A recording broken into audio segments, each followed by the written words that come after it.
Hello again, it's your moronic YouTube streamer.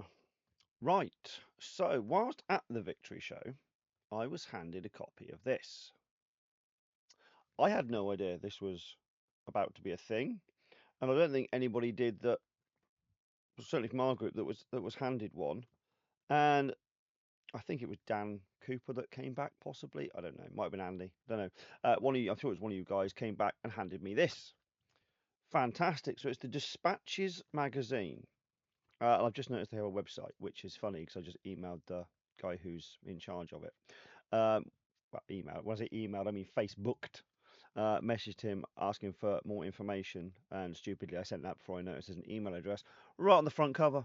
Yeah, that's how much attention I paid to the small details. I was more excited by, hold on a minute, Re-enacting's finally got a magazine. Um, it used to have one. It used to be an A4 magazine that you could pick up in like places like WH Smith's years and years ago, and it was run by the same company who did Armourer magazine, and then it was all in one magazine. Then they split into two, and then they kept Armourer and fucked off Skirmish. Now the Skirmish was all about all the reenacting living history side, so there used to be a magazine, um, and then that went. So it's great that we've got something back now. It's written by reenactors for reenactors, the usual sort of thing we'd expect, because you know who on earth else is going to embark on a mission like this if you're not already in the hobby. It covers the sort of things you'd expect for a reenacting living history magazine to contain.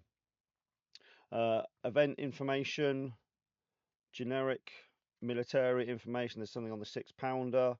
There's something on the Cold War. So again, as living history is everything from what I call prehistory, so anything before World War One, going as far back as Romans and Greeks and all that sort of thing, and Vikings, up to I'm sure there's somebody who does modern day reenacting. Why they do that and not just join the army, I'm unclear. But I was once asked if anybody was doing modern, and when I asked how modern, they said, "Oh, current." I said, "Yes, I believe they are. Try the British Army." There's Cold War information here, lots of show information, replica armor, information on living history groups, British people in Battle of the Bulge. I have dog tags to some of those, weirdly. Oh no, that's Market Garden, sorry.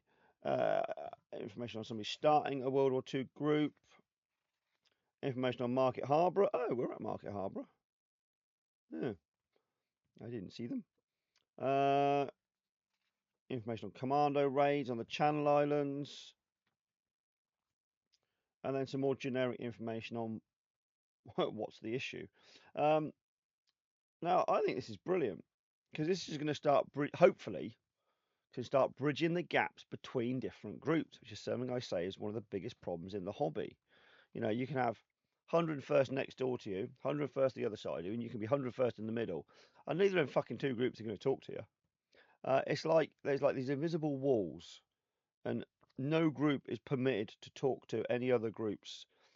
Certainly, the leadership, you know, is allowed to do anything or talk to each other or organise anything together. You know, everybody's got their own little castle, and that's it.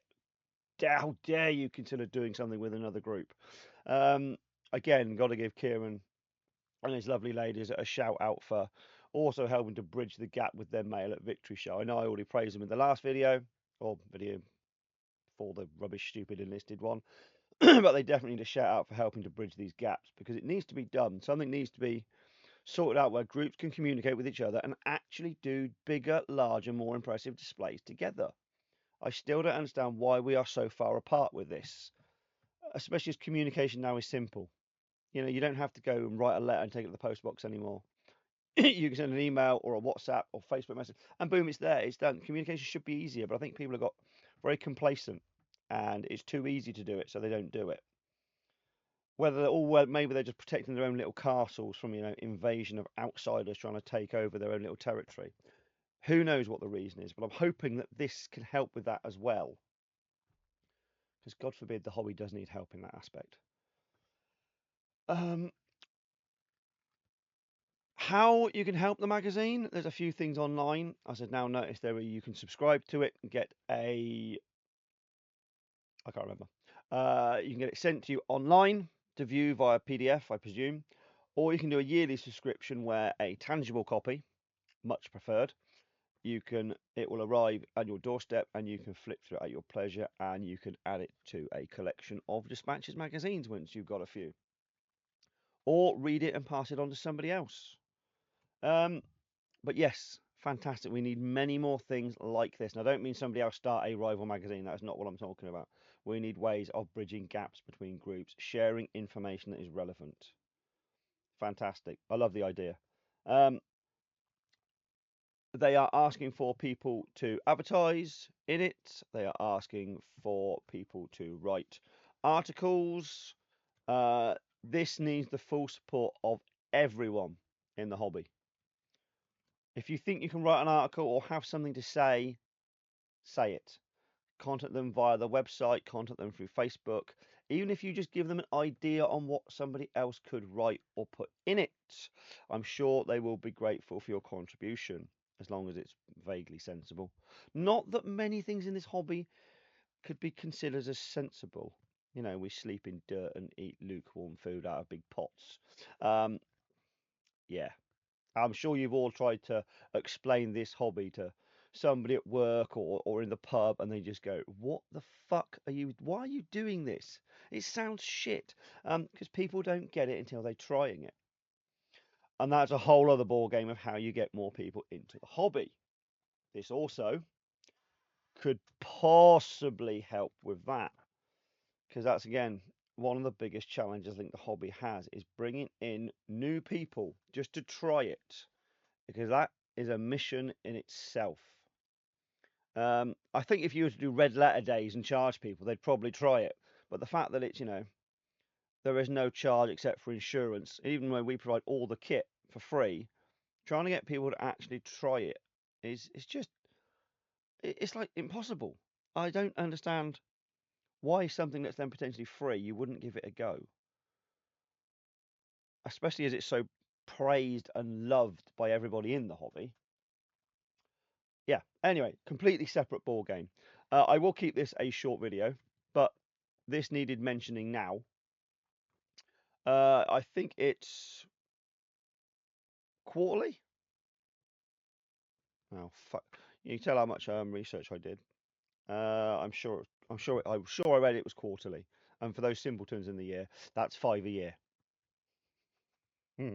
Please don't take a subscription and then hold me accountable for you expecting 5 a year. Quarterly is 4 a year. So yeah, but a great thing, and I think it does need all the support. So if you can support them, take out a subscription. No, I'm not sponsored for this. I just think this is a wonderful idea. You know what I get from doing this? Nada. Except hopefully it will improve our hobby. So if you can support them, please do so. It is a great idea. Anyway, that's a lovely. Well, let's not go as far as lovely. A short 8-minute video from me. I'm going to sign off and get this up on the YouTube so that all 7 of you might watch it. Anyway, enjoy. Laters.